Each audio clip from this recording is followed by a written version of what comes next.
different software. We're going to see if this works here.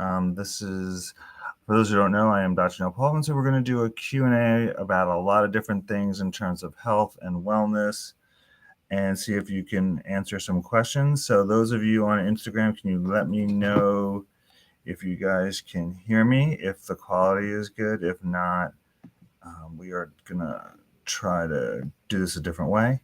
Let's see here. Okay, so hopefully those can help me here. If you guys can hear me on Instagram, please let me know. We're going to do this for a test drive here. Hello, can you hear us? Anybody on the Instagram, can you hear us? Please comment if you can hear us on Instagram. We're taking this for a little test drive here. Can we be heard? Okay. So we're going to get going here. We're going to start answering some of the questions here that I keep getting on. We're talking about a lot of things today. We're going to talk about first that being a bunch of questions, a lot of not controversy, a lot of discussion loudly in terms of how to deal with things like peptides and NAD. And then we're going to answer anybody else's couple other questions that we've been getting on other stuff as well. So let's first deal with the NAD questions that we've been getting. A lot of discussion in terms of what we're hearing in terms of should you doing IV NAD? Do you take pills? Do you do sub-Q injections or injections in the abdomen? Should you be taking pills? Should I do the nose spray? So let's kind of break it down for you as quickly as possible. So here's what we recommend in terms of NAD. So right now there's been a shift in a lot of people who are doing instead of doing IV NAD, they are now switching over to considering doing sub-Q NAD, which again is NAD in the abdomen, doing it multiple times a week. Why do you do NAD? NAD is designed to help in terms of brain clarity. It's in terms of it helping energy. It may help in terms of get rid of some help by in terms of detox.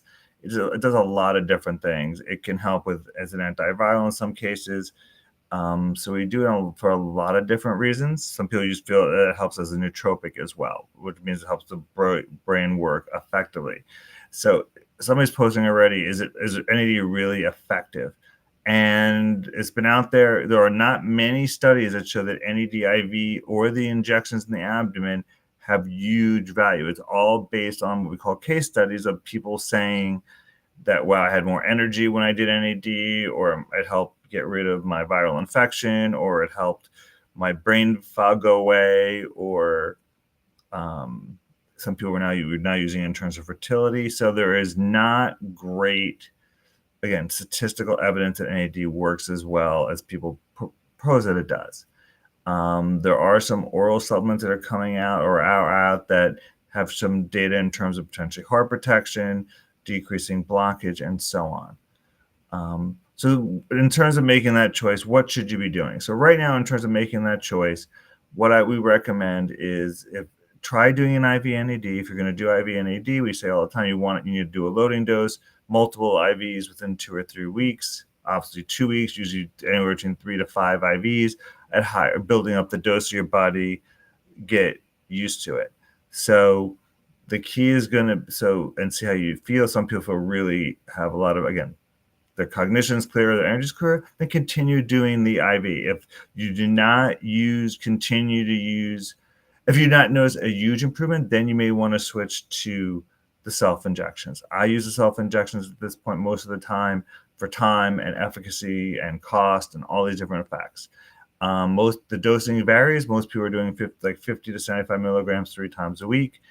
And then you want to use any NAD supplement with things like quercetin or apigenin, which help the NAD stay around longer. It works on something called CD38 to make sure that NAD is not broken down as quickly. So that's kind of the first question that we're getting. Again, you recommend trying the IV first if you're having some issues, brain fog, fatigue, some chronic viral illness. If you're looking just as health maintenance, I would recommend either doing the sub-Q injection, the injection in the abdomen, or try the pill. The pill that I'm now recommending is Endotelio. It's a Endotelio-1-MNA. It works on, it's an NAMPT inhibitor. which works really well at elevating NAD levels and may be much more beneficial than doing some other NAD injections. So something to definitely look into. I recommend, again, more if you're on the health maintenance side, definitely do NAD injections or try some of the pills. If you're looking more for cognition, NAD does come in a nose spray either by itself. You do it once or twice a day, or you can mix it with something called RG3, which is really good for focus and brain energy. So something you definitely want to look into, and something that may be very helpful. So that's my opinion on NAD. I am starting to move away from the NAD IVs unless people need a very heavy loading dose. You just can't. I mean, you can't give somebody 1,000 milligrams as an injection. You can't give somebody most people 100 milligrams as an injection. You have to do that through an IV over a period of time. And there's people who can do 500 milligrams in an hour, 45 minutes. You can't do that as an injection. So it definitely has some benefits. And again, you just need to figure out from your own perspective what works best for you. So that's in terms of my opinion on NAD. We're already getting some questions in. In terms of the NAD, again, if you're looking to do infertility, I recommend doing the injections, brain, no spray or IV. Just overall health, considering the new pill or doing the injections. Now, my new update on peptides, as I always get asked. Peptides right now are still all available. That will probably change over in the next 2 to 3 months, probably by summertime. Definitely, you will probably not be able to get the most common peptides: BPC 157, CJC 1295, CMAX, C-Lank, from compounding pharmacies in the United States, because that is the one place that they've been banned. You can get the pills in most cases. You can get from other pharmacies, private pharmacies, pharmacies that are not compounding pharmacies within their licensure, 503A, 503B pharmacies. So that's a huge, huge, huge, huge clarification, understanding that the peptides are not totally banned by the FDA. They are not allowed to be made by compounding pharmacies that have certain regulations in the United States. So let's kind of separate that out. What's good about this, if there is a bright light to it, is that we now know that there is going to be some controls over what peptides are produced. It's also enabling us to now to go out there and try to find new peptides. And that's one of the really exciting components of this. I'm going to go through some new peptides that are coming out in the pike or kind of getting more exposure in a second. But like I said, you will be able to find BPC 157 as a pill. You can get thymosin beta 4 as a pill. You can get KPV as a pill. What's going to happen with the CJC pills, I'm not sure yet. That's something that we're still kind of questioning. Thymosin alpha 1 was already kind of gone away in most cases, at least in the US. People who use peptides are going to have a decision to make. Do you want to get from private pharmacy? They will be much more expensive. These what we're now going to be calling personalized, some peptides are going to be potentially even double the price. But if you want high quality pure peptides, that may you have to do. You also have to reconcile if you want to try to consider getting peptides from outside the country, or do you want to just do the pills or take a chance with some of the local companies in the United States or wherever you are that we just don't know what the quality is. So that's really kind of where we are with the peptides. They're not fully gone yet. Again, by the summer, some of the most common ones will probably not be available. As of now, we're hoping for some changes. We're hoping for some Hail Marys. Don't think it's going to happen in the near future. But what's really good is we're starting to see the rebirth of some other peptides. Some peptides that we kind of knew were there, we never really used as much, and some new peptides. So we're kind of going back to, in terms of the brain peptides, FGL, which is the nose spray, can help with mood, can help a little bit with cognition. Not as strong as tribulizin, which is technically still available. Not as strong as probably C-Lank, but does have some really good cognitive benefits. The other peptide, again, also we now have P21, which is a derivative in a nose spray of tribulizin. That's available in an injection and a nose spray. We've seen pretty good success, but again, because it's a derivative of just one peptide, one tribulizin, you're not just going to get the same benefit. So it's just, again, it's a decision that people have to make in terms of what they feel comfortable doing. Other peptides that have now, there's with MOTS-c going to be much harder to come by, which is a mitochondrial peptide, which helps with muscle building, insulin resistance, aging, bone health. There's SS31 or L-mepretide, which is expensive but has really great data in terms of as an antioxidant, in terms of healing tendon issues, in terms of helping neurocognitive issues like Alzheimer's and Parkinson's. It's expensive. It could be over $1,000 to do the full dose. We're going to have one new full mitochondrial peptide called Humanin that we've always known is there. Now we're going to be using it on a daily basis. The other peptide that's kind of come to the fore is we've now used, again, Pidilon, which is great for a brain reset, as well as trying to reset our sleep rhythms and also increasing our telomere length. Telomeres, again, for those who don't know, are the end caps of your DNA, and there's been linked to shorter telomeres and aging. There's not always a one-to-one relationship. It's not just about how long your telomeres are. We know long telomeres may also have some health risks as well. So Pidilon, which resets your pineal gland, which produces melatonin, so it can help reset your sleep. It also has some cognitive effects. It may help your mood. This is an injection that you do daily. Some people are trying to switch the Pidilon for the Pidilon. There are forms of the Pidilon as a pill, not as effective. I tend to recommend the peptide as a reboot, part of my reboot. So there's different options out there. Again, Pidilon and the Pidilon. We have SS31 and Humanin for MOTS-c. There's again BPC pills. There's only anti-inflammatory one that's kind of going to be around for now is Pentosyn as an injection. We're waiting for some really cool other anti-inflammatory peptides to come down the pike. We're just going to have to use other things. Sermorelon's still around. Tesamorelin will still be around. Again, there may be some CJC 1295 pills still there. MK677 or butamorin is going to be much harder to find. Don't really use that much, secondary to side effects. So that's kind of where we're at peptide-wise. We thought there may be more hope in getting the peptides back. That's probably not going to happen in the short term unless you want to pay for the personalized peptides, which, again, could be much more expensive, definitely work or should work. And then somebody asked about, we're going to talk about what are called peptide bioregulators. These are much smaller. They're 1 or 2, 3 amino acids that work at a specific gene, in most cases at a specific organ. Again, Pidilon is one of them. There's cortexin, which work on the brain. And these are things, there's ones that work specifically on the liver. Pancreatin works on the pancreas. Again, there's so many different specific organ peptides, and they have different names. And depending on what formulation, are they cytomax or cytogens or cytomins, which is more complicated than for this type of this video here.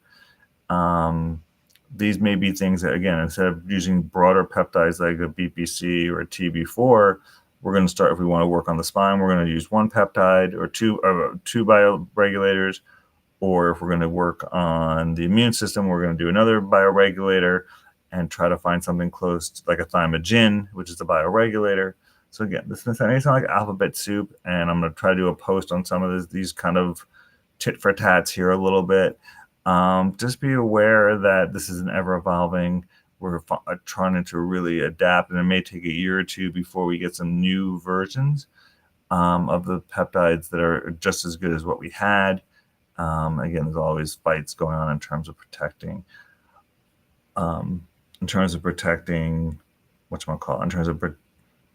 protecting what was already there, but we'll see what happens. Let's see, answer some of these other questions here that I'm getting now on Instagram. So the questions are in terms of, let's see, I'll get to the other question. What I think about MOTS-c, I love MOTS-c. If you can still get it, I think MOTS-c is still a really good peptide, mitochondrial peptide for the price. SS31 is better overall, but it's also about twice the price. Okay, and then we got a question. Let's go through some of these rest of these questions, and I'll answer some of the other questions I have at the end. So let's see what we have here. So we have, which is better, NAC or glutathione? Again, being Flox, which is somebody who's had quinolone issues like Cipro or Levaquin. like to get into that specifically. They both have their both benefits. NAC with glycine has great benefits in terms of the brain. Glutathione helps, maybe does more with the skin. I'm more of an NAC fan. If I had to pick one or the other, just in general, has, to me, I've seen a lot better effects. Somebody's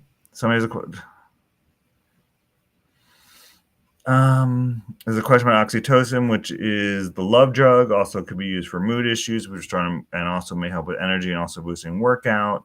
I don't love giving personal medical advice. I really can't, but you can do oxytocin either as a nose spray or sub-Q, which is an injection in the abdomen.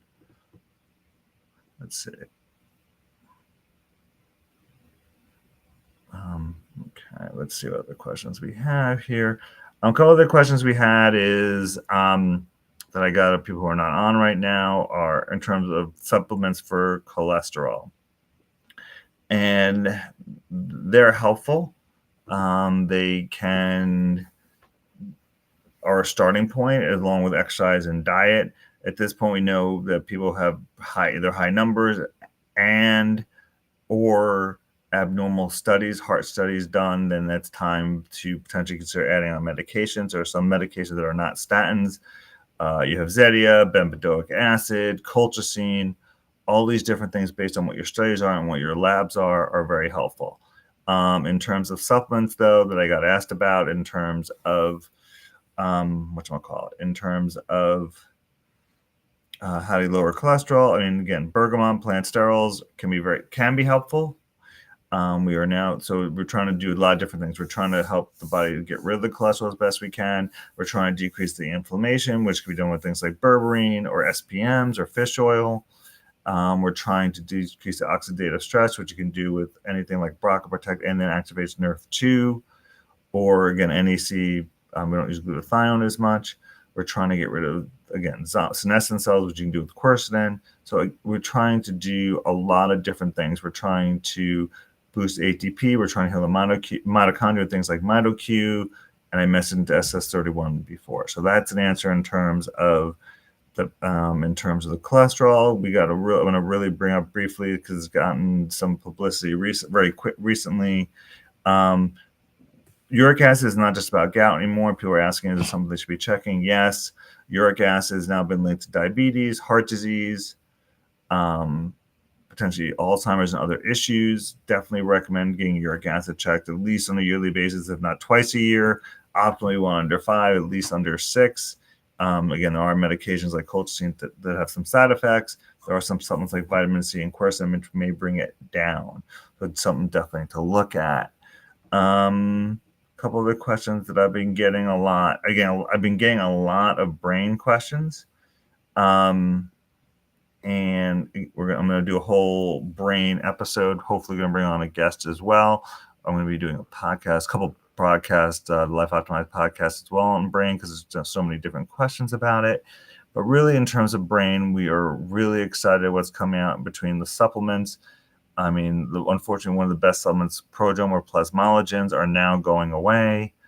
Not going away, but they're not going to be available for 3 months or so. So that's something that we're going to be losing. But there's so many other things that we can use now in terms of brain health. Again, it depends on what we're trying to treat. If we're trying to treat brain fog, we're trying to help someone with ADHD and help their focus. Thing you always want to work on. You want to work on the mitochondrial health, which is like a MitoQ.